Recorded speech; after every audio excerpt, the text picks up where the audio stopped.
ये कहानी है 4 दोस्तों की, जो अपने दोस्त की याद में हाइकिंग के लिए स्वीडन आए होते हैं, जहाँ एक क्रीचर उन्हें एक-एक करके मारना शुरू कर देता है।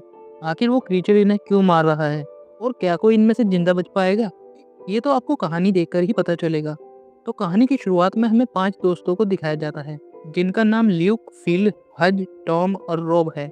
ये सब कहीं घूमने जाने की प्लानिंग कर रहे होते हैं, जिसमें रॉबर्ट हाइकिंग के लिए स्वीडन जाने को कहता है, लेकिन किसी को भी उसका ये प्लान पसंद नहीं आता। इसके बाद ल्यूक वाइन खरीदने के लिए एक दुकान में जाता है और उसके साथ रॉब भी होता है। वहाँ जाकर वो देखते हैं कि किसी ने शॉप की ओनर को बहुत बुरी तरह से मारा है। इतने में ही शॉप के रूम से 2 चोर बाहर आते हैं, जिन्हें देखकर ल्यूक रॉब को छोड़कर वहीं छिप जाता है और रॉब वहीं खड़ा रह जाता है। वो रॉब से उसका वॉलेट, घड़ी और उसकी वेडिंग रिंग मांगते हैं, जिस पर रॉब उन्हें अपनी वेडिंग रिंग देने से मना कर देता है, जिसके लिए वो चोर रॉब को चाकू से मार देते हैं और वहाँ से भाग जाते हैं। इस हमले में रॉब की वहीं मौत हो जाती है। अब हमें 6 महीने बाद का सीन दिखाया जाता है, जहाँ ल्यूक अपने उन्हीं 3 दोस्तों के साथ स्वीडन हाइकिंग के लिए आया होता है। ये सब यहाँ रॉब की याद में आए होते हैं, क्योंकि वो यहाँ पर आना चाहता था। ल्यूक अब भी कहीं न कहीं रॉब की मौत का जिम्मेदार खुद को मानता है, क्योंकि वो अगर उस दिन उन चोरों पर हमला कर देता, तो शायद आज रॉब जिंदा होता। अब ये लोग एक पहाड़ी पर जाकर उसका मेमोरियल बनाते हैं और उसको याद करते हैं। पहाड़ से नीचे आते वक्त टॉम के पैर में मोच आ जाती है, जिससे उसे चलने में काफ़ी तकलीफ होती है। इसी चीज को देखकर हज मैप में एक शॉर्टकट रास्ते का ढूंढता है, जो सीधा इन्हें जंगल के रास्ते से फौरन रोड पर ले आएगा।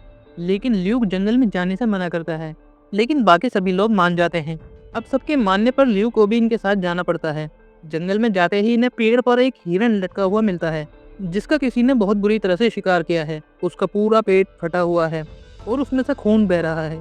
खून को बहता हुआ देखकर ये समझ जाते हैं कि इसका शिकार अभी अभी किया गया है, यानी कि हमें यहाँ से जल्द ही जाना चाहिए। इस जगह के पेड़ थोड़े अजीब होते हैं और उनके ऊपर थोड़े अजीब अजीब सी नुकीली टहनियाँ निकल रही होती हैं। ल्यू को इस चीज को देखकर थोड़ी हैरानी होती है कि कौन सा जानवर हिरन को मारकर पेड़ के इतनी ऊपर लटका सकता है। पर इस चीज पर ज्यादा ध्यान न देते हुए ये आगे बढ़ते हैं और कुछ ही देर में यहाँ पर रात भी हो जाती है, जिसके साथ बारिश भी होने लगी थी। इन सबको यहाँ पेड़ों पर कुछ पुराने जमाने के निशान बने हुए दिखाई देते हैं। वहीं उन पेड़ों के सामने इन्हें कैबिन भी दिखाई देता है और बारिश की वजह से ये सभी उसमें जाने के सोचते हैं। लेकिन टॉम इस कैबिन में जाने से मना करता है। वो कहता है कि हमें ऐसे ही किसी कैबिन में नहीं जाना चाहिए, क्या पता ये किसका हो। पर सभी के साथ उसे भी जाना पड़ता है। इतने में ही ल्यू को जंगल से कुछ आवाज आती है, पर सबको लगता है कि ल्यू उन्हें डरा रहा है, इसलिए कोई भी उसकी बात नहीं सुनता। अब इसके बाद हज सबको लकड़ियां ढूंढने के लिए कहता है, ताकि वो वहाँ पर आग जला सके। फिर लकड़ियों को ढूंढने के लिए कैबिन के ऊपर वाले रूम में जाता है और उसे वहाँ बहुत अजीब सी चीज दिखाई देती है। वो सबको ऊपर बुलाता है। अब सभी उस चीज को देखकर बहुत हैरान हो जाते हैं। फिर सबसे कहता है कि ये शायद विच क्राफ्ट है। जो भी यहाँ पहले रहता था वो शायद विच क्राफ्ट किया करता था। अब सब इस चीज को देखकर बहुत डर जाते हैं, लेकिन रात का वक्त था और बारिश भी हो रही थी, इसलिए इन सबको यहीं पर ही रुकना पड़ता है। अब रात को सोते वक्त ल्यू को बाहर से एक रोशनी आती हुई दिखाई देती है। ल्यू कैबिन का दरवाजा खोलकर बाहर जाता है, तो वो अचानक उसी वाइन शॉप में पहुंच जाता है जहाँ उसके दोस्त का खून हुआ था। इन सब चीजों को देखकर उसे अपनी आंखों पर विश्वास नहीं होता। तभी ल्यू को एक जोरदार झटका लगता है और उसकी आंख खुल जाती है और वो अपने आप को जंगल में पाता है और उसे अपने सीने पर कुछ चोट लगी हुई मिलती है। ऐसा लग रहा था कि किसी ने अपनी 5 उंगली उसके सीने में घुसा दी हो। तभी ल्यू को कैबिन के अंदर से चिल्लाने की आवाज आती है। वो देखता है कि हज और टॉम दोनों ही उसी की तरह बुरे सपने में हैं। टॉम जोर जोर से अपनी वाइफ का नाम पुकार रहा है। अब ल्यूक दोनों को होश में लाता है। वो देखता है कि वहाँ पर फिल नहीं है, इसलिए वो उसे ढूंढने के लिए कैबिन के ऊपर वाले रूम में जाता है, जहाँ पर वो देखता है कि फिल उस विच क्राफ्ट की पूजा कर रहा है। ल्यूक जल्दी से उसे होश में लाता है। अभी चारों जल्दी से अपना सामान उठाकर उस कैबिन से बाहर निकल जाते हैं और जो भी रात इनके साथ हुआ उसके बारे में कोई भी बात नहीं करना चाहता। लेकिन इन सबकी हालत बहुत खराब होती है। सभी लोग जंगल को पार करने के लिए उत्तर दिशा की ओर जाने का सोचते हैं, पर टॉम को जंगल में एक रास्ता बना हुआ दिखाई देता है। वो सभी को कहता है कि जहाँ पर रास्ता है वहाँ पर शायद लोग भी होंगे। इसके बाद ये चारों उसी रास्ते की तरफ बढ़ने लगते हैं। ल्यूक भागकर काफी ऊंचाई पर जाता है ताकि उसे वहाँ पर कुछ दिखाई दे सके। तभी वहाँ पर उसको एक क्रीचर जैसा कुछ दिखाई देता है, जो कि काफी लंबा और उसके हाथ इंसानों की तरह थे। वो भागता हुआ फौरन अपने दोस्तों के पास आता है और उन्हें उस क्रीचर के बारे में सब कुछ बताता है, लेकिन कोई भी उसकी बातों पर विश्वास नहीं करता। अपनी बातों का विश्वास दिलाने के लिए ल्यूक अपने सीने पर उन निशानों को दिखाता है, जिस पर टॉम कहता है कि ये तुमको किसी पेड़ से लग गए होंगे जब तुम नींद में बाहर आए थे। अब टॉम से ये सब चीजें हैंडल नहीं हो रही थी, इसलिए वो ल्यू को इन सब चीजों का जिम्मेदार ठहराता है। वो कहता है कि अगर उस दिन वाइन शॉप में ल्यूक उन चोरों को नहीं मारता तो शायद आज रॉब जिंदा होता और हम उसकी याद में यहाँ पर कभी नहीं आते। अब ये सुनने के बाद ल्यूक को गुस्सा आ जाता है और वो टॉम को एक मुक्का मारकर आगे जाने लगता है और इन दोनों में लड़ाई हो जाती है। अब ये सब धीरे धीरे अपना आपा खोने लगते हैं पर हज इन सबको संभालता है। इसी बीच इन्हें जमीन पर एक टेंट कड़ा हुआ मिलता है जिसके अंदर इन्हें एक फैमिली फोटो मिलती है। ये फोटो 1967 की थी, यानी कि ये फैमिली इन चारों की तरह यहाँ पर आई थी लेकिन ये यहाँ पर मारी गई। आप सब इस चीज को देखकर और ज्यादा डर जाते हैं। अब धीरे धीरे यहाँ पर रात होने लगी थी, इसलिए हज सभी को यहीं पर अपना टेंट लगाने को कहता है। उस रात ल्यूक को फिर से रॉब की मौत का सपना आता है, लेकिन इस बार एक पीली आंखों वाला चोर उसे डरपोक कहता है। इतने में ही ल्यूक की आंख खुल जाती है और उसे बाहर से फिल के चिल्लाने की आवाज आती है। फिल ल्यूक को बताता है कि एक बहुत बड़ा क्रीचर हज को अपने साथ उठाकर ले गया और उसने अपनी आंखों से ये देखा है। इतने में ही जंगल से हज के चिल्लाने की आवाज आती है। ये तीनों फौरन उसको बचाने के लिए आवाज की तरफ भागते हैं, जिसकी वजह से ये अपने टेंट तक पहुंचने का रास्ता भी भूल जाते हैं। और तभी इन्हें हज की बॉडी उसी हिरण की तरह पेड़ पर लटकी हुई मिलती है जिसका पूरा शरीर बीच में से फटा हुआ था। ये तीनों हज की ऐसी हालत नहीं देख पाते और रोने लगते हैं। ये सीन देखने में बहुत ही ज्यादा खौफनाक लगता है और टॉम और ल्यूक हज की बॉडी पेड़ से नीचे उतारते हैं और जमीन में दफना देते हैं और रोते रोते आगे बढ़ने लगते हैं। अब ल्यूक इन्हें यहाँ से लीड करता है। वो कहता है कि हमें इस दिशा में जल्द से जल्द जाना होगा, तभी हम इस जंगल से बाहर निकल पाएंगे, वरना हज की तरह हमारी भी मौत तय है क्योंकि वो मॉन्स्टर या क्रीचर हमारा पीछा कर रहा है। ल्यूक एक बार फिर से ऊंचाई पर जाता है कि अभी वो कितना दूर है, पर इस बार उसे जंगल के एंड दिखाई दे जाता है। ये देखकर ल्यूक बहुत खुश होता है और वो वापस अपने दोस्तों को ये सब बताने के लिए आता है, पर तभी उसे पता चलता है कि उसके एक दोस्त को फिर से वही क्रीचर उठाकर ले गया। ल्यूक उसे बचाने के लिए भागता है पर काफी अंधेरा होने की वजह से वो एक पेड़ से टकराकर फिर से उसी सपने में चला जाता है जिसमें उसने रॉब को मरते हुए देखा था। पर इस बार ल्यूक हारता नहीं बल्कि अपने सपने पर काबू पाता है और उससे बाहर निकल जाता है। बाहर निकलकर वो टॉम का आवाज मारता है जो कि एक पेड़ के पीछे छिपा था। ल्यूक उसके पास जाता है और उससे पूछता है क्या तुमने उस क्रीचर को देखा जो फिल को उठाकर ले गया, जिस पर टॉम बताता है कि वो बहुत फास्ट था इसलिए मैं उसे नहीं देख पाया। अब इस बात से ये दोनों काफी डर जाते हैं, इसलिए वो वहां से भागने की सोचते हैं। अब थोड़ी आगे जाने पर इन्हें एक रास्ता दिखाई देता है जिसके दोनों तरफ मसाले जली हुई थी, लेकिन तभी इन्हें अपने दोस्त फिल की डेड बॉडी दिखाई देती है जो उसी तरह पेड़ पर लटकी हुई थी।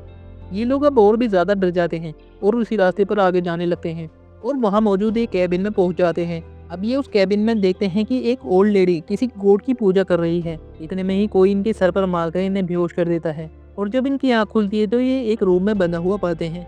ल्यूक बाहर देखता है जहाँ पर काफी सारे लोग एक क्रॉस जैसी चीज को बनाकर उसे जमीन में काट देते हैं। तभी वो ओल्ड लेडी इनके पास आती है जो उस गॉड की पूजा कर रही थी। वो ल्यूक के सीने पर उन्हीं पंजों के निशान देखती है और फिर वैसे ही निशान अपने ऊपर दिखाती है, जिसके बाद वो टॉम के भी सीने पर निशानों को चेक करने लगती है पर उसके सीने पर ऐसे कोई निशान नहीं थे, जिसकी वजह से वो ओल्ड लेडी टॉम को पीने के लिए पानी भी नहीं देती बल्कि दो आदमी आकर उसे ले जाते हैं और उसे काफी मारकर वहीं पर ही बांध देते हैं। ल्यूक उससे पूछता है क्या तुम ठीक हो, जिस पर टॉम उसे बताता है कि ये लोग उसकी बलि देने वाले हैं। असल में ये सब उसने अपने कैबिन वाले सपने में देखा था कि ये लोग उसकी बलि दे रहे हैं। अब थोड़ी ही देर बाद ऐसा ही होता है। ये लोग टॉम को पकड़कर उस क्रॉस पर बांध देते हैं और सभी लोग मंत्रों को पढ़ने लगते हैं। तभी टॉम को जंगल से उसकी वाइफ आती हुई नजर आती है। उसकी वाइफ आकर उसके चेहरे को पकड़ लेती है। असल में ये टॉम का एक वहम होता है क्योंकि वो टॉम की वाइफ नहीं बल्कि वो क्रीचर होता है जिसने टॉम को पकड़ लिया था। ये क्रीचर देखने में बहुत ही खतरनाक था और डरावना भी। इस क्रीचर को देखकर सभी कबीले वाले अपना सर झुका लेते हैं, जिसके बाद वो क्रीचर टॉम को भी मारकर वैसे ही पेड़ पर लटका देता है और अब टॉम की भी मौत हो जाती है। ल्यूक भी अंदर से ये सब देख रहा था और वो गुस्से में आकर अपना अंगूठा तोड़कर रस्सियों को खोल लेता है, जिसके बाद एक लड़की ल्यूक के पास आती है। ल्यूक उसे ऐसा दिखाता है कि वो अभी भी बंधा हुआ है। ल्यूक उससे पूछता है कि ये क्रीचर आखिर क्या है, जिस पर वो लड़की बताती है कि वो एशियन गॉड है। हम लोग उसका नाम नहीं लेते, असल में वो लोकी की नाजायज औलाद है। जिस पर ल्यूक उससे पूछता है क्या तुम उस क्रीचर से डरते हो, जिस पर वो लड़की बताती है कि हम लोग उसकी पूजा करते हैं, जिसकी वजह से वो हमें जंगल में रहने देता है और हमें अमर बनाता है और हर साल हम उसे एक की बलि देते हैं और वो हम में से एक को चुनता है और वो एक इस बार तुम हो। तुम्हें हमारे साथ यहीं रहकर उसकी पूजा करनी होगी। आज रात तुम्हारा रिचुअल होगा जिसमें तुम्हें अपना सर झुकाकर उसकी पूजा करनी होगी और अगर तुमने ऐसा नहीं करा तो वो तुम्हें भी मारकर पेड़ पर लटका देगा। जिस पर ल्यूक उससे पूछते हैं कि उसने मुझे ही क्यों चुना, जिस पर वो लड़की बताती है कि उसके सभी दोस्तों में उसका दर्द सबसे ज्यादा है।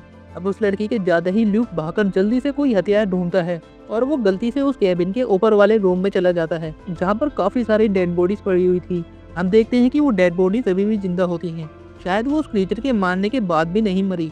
ल्यूक इन सभी डेड बॉडीज को आग लगाकर नीचे आ जाता है, पर वो ओल्ड लेडी उसको देख लेती है, पर ल्यूक उसको एक मुक्का मारकर बेहोश कर देता है और अपने सामने आने वाले हर एक आदमी को गोली मारकर कैबिन से बाहर आ जाता है। इस बीच उस क्रीचर को भी पता चल जाता है कि किसी ने सारी डेड बॉडीज को आग लगा दी है, इसलिए वो फौरन उस कैबिन के पास आता है और सभी लोग उस क्रीचर को देखकर अपना सर झुका लेते हैं।